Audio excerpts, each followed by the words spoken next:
Vote দেওয়াটা কেবল একটা অধিকার না, কিন্তু এটা একটা দায়িত্ব। এই গণভোট হচ্ছে জাতীয় স্বার্থের প্রশ্ন।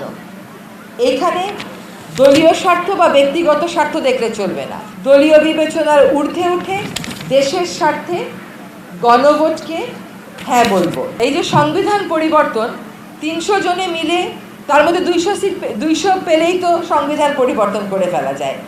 নির্বাচনের আগে যেমন আপনার সাথে কথা বলি, পরে যখন নির্বাচিত হয়ে যাই অত কথা তো আর বলি না। সেজন্য এই 300 জনের উপরে আরেকটা উচ্চকক্ষ থাকবে। এখন সেটা ভোটের ভিত্তিতে হবে না আসনের ভিত্তিতে হবে, ওইটা পরবর্তীতে রাজনৈতিক দলেরা ঠিক করবেন।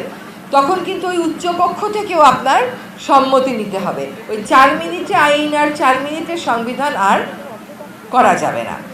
এই সমস্ত হচ্ছে মোটা দাগে হ্যাঁ বলা। আজকে পিছনে এমন কিছু প্রজন্ম আছে যেই প্রজন্মের কেউ কেউ হয়তো এই প্রথমবার ভোট দেবে, অনেকেই ভোট দেবে না। ভোট দেওয়াটা কেবল একটা অধিকার না, কিন্তু এটা একটা দায়িত্ব। আপনার ভুল সিদ্ধান্তে গোটা দেশ পস্তাতে পারে, আর আপনার সঠিক সিদ্ধান্তে ব্যক্তিগত সংকীর্ণতার ঊর্ধ্বে উঠে আপনি যখন সিদ্ধান্ত নেবেন, সেই সিদ্ধান্তে দেশ উপকৃত হবে।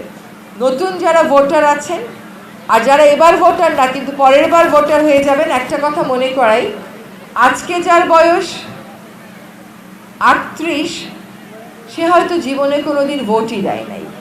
কারণ 2014, 18 এবং 24-এ এবং 2009-এর পর থেকে এমন প্রহসনের সব নির্বাচন হয়েছে যে এমনকি স্থানীয় সরকারেও হয়তো মানুষ ভোট দেয় নাই।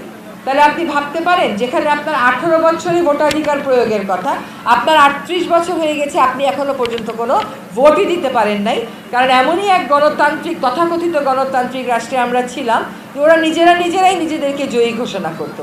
সেই দিনের আমাদেরকে অবসান ঘটাতে হবে। শেষ কথা হচ্ছে, ব্যক্তিগত পর্যায়ে আপনি কোনো একটা রাজনৈতিক দলের মতাদর্শ বিশ্বাস করতে পারেন, আপনি মনক্ষুণ্ণ হতে পারেন, আহত থাকতে পারেন, আপনার রাগ থাকতে পারে, কিন্তু সিলভার টিপ কন্ট্যাক্টে তৈরি নিরাপদ ও নান্দনিক ক্লিক সুইচ নির্ভরতা জীবন জুড়ে। এই গণভোট হচ্ছে জাতীয় স্বার্থের প্রশ্ন। এখানে দলীয় স্বার্থ বা ব্যক্তিগত স্বার্থ দেখলে চলবে না। জাতীয় স্বার্থে যদি আপনি হ্যাঁ বলেন, আপনি কোনো দলকে পছন্দ করেন আর না করেন, দেশ কিন্তু জিতে যাবে।